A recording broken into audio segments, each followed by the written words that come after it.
Chapter 3 में force calculate करने के लिए अमूमन दो फार्मूला इस्तेमाल किए जाते हैं, एक प्रोडक्ट की सूरत में और एक रेशियो की सूरत में।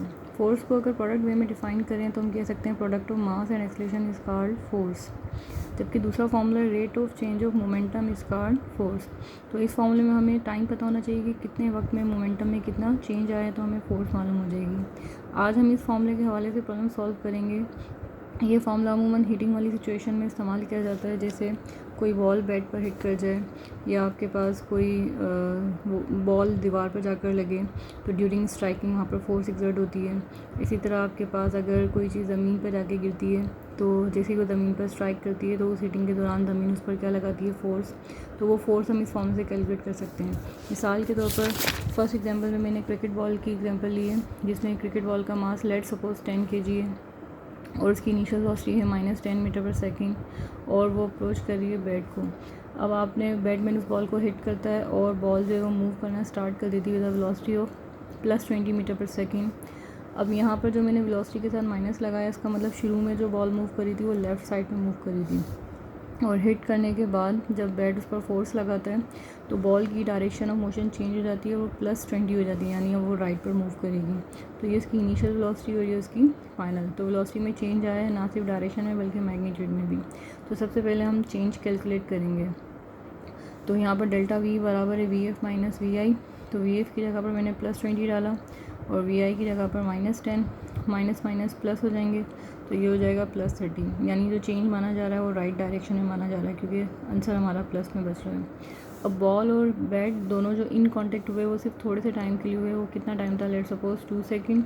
इस 2 सेकंड के दौरान बैट ने बॉल पर फोर्स लगाई। वो फोर्स आपने क्या करनी है, फाइंड आउट करनी है। फोर्स का फॉर्मूला होता है rate of change of momentum. Momentum क्योंकि mv होता है, तो अगर वेलोसिटी में चेंज आएगा तो मोमेंटम में भी क्या आएगा, चेंज। तो डेल्टा v का मतलब है m delta v upon t। अब मास आपके पास बॉल का है let suppose 10 kg। Delta v कितना था, +30, और जितने टाइम पर फोर्स लगी वो टाइम कितना था, 2 सेकेंड। 30 10 था 300, 300 को हाफ किया तो 150। फोर्स भी जो लगेगी वो किस तरफ लगेगी, जिस डायरेक्शन में चेंज आया था। तो फोर्स जो मानी जाएगी वो राइटवर्ड मानी जाएगी कि बॉल आई लेफ़्ट डायरेक्शन में, बैट ने उसको हिट किया तो राइट डायरेक्शन में क्या हुई, मूव हुई, और जो फोर्स लगी वो कितनी है, 150 न्यूटन। एक और एग्जांपल जिसमें एक चाइल्ड जिसका मास 10 kg है उसको बचाया गया किसी बिल्डिंग से जब उसने जंप लगाई 20 मीटर और नीचे क्या था, नेट। यानी ये चाइल्ड और इसने बिल्डिंग से जंप लगाई और कहाँ आया, नेट पर। जिस बिल्डिंग से जंप लगाई उस बिल्डिंग की हाइट है 20 मीटर। आपने ये बताना है कि जैसे ही वो नेट पर लैंड करेगा तो नेट पर वो फोर्स एक्सर्ट करेगा। तो आपने फाइंड आउट करना है कि चाइल्ड ने नेट पर कितनी फोर्स लगाई। याद रहे क्योंकि कोलिजन टाइप प्रॉब्लम है तो जितनी फोर्स चाइल्ड नेट पर लगाएगा उतनी फोर्स नेट चाइल्ड पर लगाएगा, पर डायरेक्शन अपोजिट होंगी। चाइल्ड नेट पर फोर्स अगर डाउनवर्ड डायरेक्शन में लगा रहा है तो नेट चाइल्ड पर फोर्स अपवर्ड डायरेक्शन में लगाएगा। इसी तरह बैट ने बॉल पर अगर फोर्स राइट डायरेक्शन में लगाई है तो उतनी ही फोर्स बॉल जो है वो बैट पे लगाएगा, लेकिन लेफ़्ट डायरेक्शन में। तो अब खैर हमें नेट के हिसाब से डेटा देखना है क्योंकि हमें जो मालूम करनी है वो फोर्स मालूम करनी है जो नेट पर लगी during contact of 0.5 second due to child. अब सबसे पहले आप देखें वो चलता हुआ आया तो नेट पर जब वो इंटर होगा तो नेट पर इंटर होते वक्त उसकी वेलोसिटी होगी, लेकिन नेट पर लैंड होने के बाद वो कम्प्लीटली क्या हो चुका है, स्टॉप। तो यहाँ पर नेट के लिए वी आई हमें फाइंड आउट करनी है कि वो कितनी स्पीड से नेट पर इंटर हुआ, और नेट पर इंटर होने के बाद उसकी वी एफ क्या हो गई, 0। अब वी आई क्या होगी, देखें शुरू में यहाँ पर वी आई 0 है, लेकिन बढ़ते बढ़ते वेलोसिटी जब वो यहाँ पहुँचेगा नेट पर तो नेट तक पहुँचते पहुँचते उसकी वेलोसिटी कोई ना कोई थी। तो इस जर्नी की जो वी एफ है वो नेट के लिए क्या बन जाएगी, वी आई बन जाएगी। क्या कहा मैंने कि इस जर्नी की जो वी एफ है वो असल में नेट के लिए क्या है, वी आई। तो पहले हम इस जर्नी की क्या मालूम करेंगे, वी एफ, किस फॉर्मूले के ज़रिए, v² माइनस v²i = 2as। क्योंकि ड्रॉप केस है तो वी आई 0, तो v² बराबर हो जाएगा 2as। 2 acceleration free fall motion में ड्रॉप केस में 10 ले ली पॉजिटिव और डिस्टेंस कितना था, 20। अब ये हो जाएगा 400, दोनों तरफ क्या लेंगे, रेडिकल, तो वी एफ का आंसर आ जाएगा 20 मीटर पर सेकेंड। अब ये जो वी एफ है मैंने क्या कहा, नेट के लिए क्या हो गई है, वी आई हो गई है। तो यहाँ पर आपके हिसाब से वी आई जो है वो कितनी है, 20 मीटर पर सेकेंड, और नेट पर लैंड होने के बाद वी एफ क्या होगी, 0। तो जब हम चेंज निकालेंगे तो फाइनल माइनस इनिशियल चाइल्ड की वी एफ 0 थी क्योंकि वो स्टॉप हुआ और वी आई कितनी थी 20, तो आंसर आया -20। अब फोर्स कैलकुलेट करने के लिए फॉर्मूला वही डेल्टा पी अपॉन टी यानी m delta we upon T. अब यहाँ पर जो मास है वो कितना है हमारे पास, चाइल्ड का मास था 10 और डेल्टा वी कितना था -20 और टाइम कितना था, कॉन्टेक्ट टाइम 0.5, तो फोर्स बराबर हो जाएगी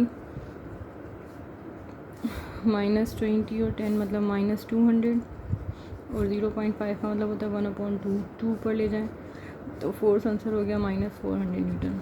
अब चाइल्ड जो नेट पर फोर्स लगा रहा है वो डाउनवर्ड डायरेक्शन में लगा रहा है, और अगर ये सवाल आता है कि नेट ने चाइल्ड पर कितनी फोर्स लगाई तो यही आंसर होता, लेकिन -400 के बजाय +400 माना जाता है। फिर इसी तरह एक और एग्जांपल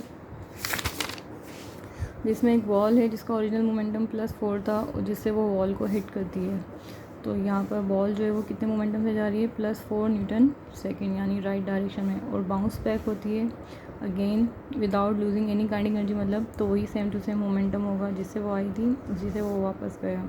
बाउंसिंग में अमूमन ये होता है कि जिस स्पीड से आता है उसी स्पीड से जाता है, या फिर जिस मोमेंटम से आया उसी मोमेंटम से गया, लेकिन वेलोसिटी की डायरेक्शन चेंज हो गई है या मोमेंटम की डायरेक्शन चेंज हो गई है। प्लस इंडिकेट कर रहा है कि पहले राइट पे था, माइनस इंडिकेट कर रहा है कि अब लेफ़्ट डायरेक्शन में जा रहा है। लेकिन जिस वक्त वो स्ट्राइक हुआ उस स्ट्राइकिंग के वक्त दीवार ने वॉल पर फोर्स लगाई है, और जो टाइम ऑफ कांटेक्ट था वो कितना है, 2 सेकंड, यानी बॉल और वॉल के दरमियान जो कांटेक्ट रहा वो सिर्फ 2 सेकंड रहा। हमें क्या मालूम करना है कि बॉल पर कितनी फोर्स लगी जो कि वॉल ने लगाई, तो फोर्स का फॉर्मूला होगा delta P upon T. Change निकालने पहले, तो चेंज इन मोमेंटम हम कैसे निकालते हैं, final momentum minus initial momentum. Final कितना था -4 और इनिशियल कितना था +4, तो ये हो जाएगा -4 यानी -8। तो ओवरऑल जो चेंज आया है मोमेंटम में वो लेफ़्ट डायरेक्शन में आया है, तो डेल्टा पी बराबर हो जाएगा -8 और टाइम कितना था 2, तो फोर्स आ जाएगी -4 न्यूटन, यानी लेफ़्ट डायरेक्शन में फोर्स लगी है।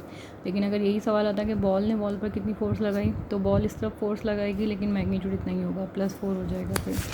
फिर एक और लास्ट एग्जांपल जो पंजाब सिलेबस में दी हुई है कि एक hose pipe eject water at a speed of 2 metre per second through a hole of area 50 centimetre square, a water strike normally on wall, calculate force on wall. ये एक पानी का पाइप जिसका एरिया जो है वो कितना दिया हुआ है 50 सेंटीमीटर स्क्वायर, और जिस स्पीड से पानी निकल रहा है पाइप से और जाकर दीवार पे लग रहा है वो स्पीड कितनी है 2 मीटर पर सेकेंड। 90 डिग्री के एंगल पर आप वाटर को स्ट्राइक करवाएं दीवार पर। इस दौरान आपने बताना है कि वॉल पर कितनी फोर्स लग रही है। आप ये मान सकते हैं कि जैसे ही वो वॉल पर इंटर हुआ तो इंटर होने के बाद पानी की जो स्पीड थी वो क्या हो गई, 0 हो गई। ठीक है, याद रहे यहाँ पर क्योंकि वाटर के लिए वो पाइप के हिसाब से हमें क्या दिया हुआ है, एरिया दिया हुआ है, तो डेंसिटी का फॉर्मूला वाटर की सबको याद होना चाहिए 1000 किलोग्राम पर क्यूबिक मीटर, ये वाटर की डेंसिटी है एसआई सिस्टम में। फोर्स का formula again rate of change of momentum, change in momentum मतलब m डेल्टा वी और डिवाइडेड बाय टाइम।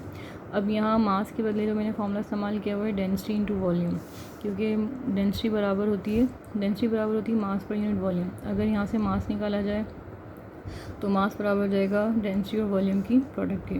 किसी भी सिलेंड्रिकल चीज़ का अगर आपको वॉल्यूम निकालना हो तो वॉल्यूम का फॉर्मूला होता है उसका एरिया कितना है, ये इसका एरिया कितना है और इस पाइप की लेंथ क्या है, तो ये हो जाएगा ρ/L। तो मास के बदले मैंने क्या डाल दिया बच्चा, अगेन वही ρV, और V के बदले क्या डाल दिया AL। अब देखें बच्चा, ये जो लेंथ अपॉन टाइम है इसको आप स्पीड कहते हैं, लेंथ अपॉन टाइम, तो मैंने इसको स्पीड कह दिया। तो फॉर्मूला बना फोर्स का डेंसिटी, एरिया, स्पीड जिससे पानी बाहर आ रहा था, और डेल्टा वी मतलब पानी की वेलोसिटी में कितना चेंज आया, और ये टाइम इस लेंथ के साथ मिलके क्या बन गया, स्पीड बन गया। अब जस्ट आपने वैल्यूज पुट करनी है कि वाटर की जो डेंसिटी होती है वो है 1000 और जो उसका एरिया था वो था 50 सेंटीमीटर स्क्वायर। सेंटी का मतलब -2 होता है, स्क्वायर करेंगे तो कितना हो जाएगा -4। इसके अलावा जो स्पीड जिससे वो इंटर हुआ था वो कितना था 2, और डेल्टा वी कैसे निकालेंगे सबको पता ही होगा, फाइनल माइनस क्या इनिशियल। पानी जिस स्पीड से आया था वो स्पीड थी 2 और इनिशियल स्पीड थी 2, और जो फाइनल स्पीड है वो क्या है 0, तो डेल्टा वी जो माना जाएगा वो -2 मीटर पर सेकेंड। तो आपने यहाँ पर स्कोर रखा -2 को, तो आंसर आ गया -20। अब ये वो फोर्स है जो वॉल लगा रहा है पानी पर, किस डायरेक्शन में, लेफ़्ट डायरेक्शन में। लेकिन असल में पानी जो फोर्स लगा रहा होगा वॉल पर वो किस डायरेक्शन में लगाएगा, राइट। तो मैग्नीट्यूड तो 20 होगा, बाकी डायरेक्शन आप खुद से सोच सकते हैं कि अगर आप पानी इस तरफ से आ रहा है तो पानी दीवार पे फोर्स इस डायरेक्शन में लगाएगा, जबकि दीवार जो फोर्स लगाएगी वो इस डायरेक्शन में। और अगर पानी यहाँ से आ रहा होता तो पानी जो फोर्स लगाता वॉल पे वो इस डायरेक्शन में लगाता, जबकि वॉल जो पानी पे फोर्स लगाती वो राइट डायरेक्शन में लगाती थी।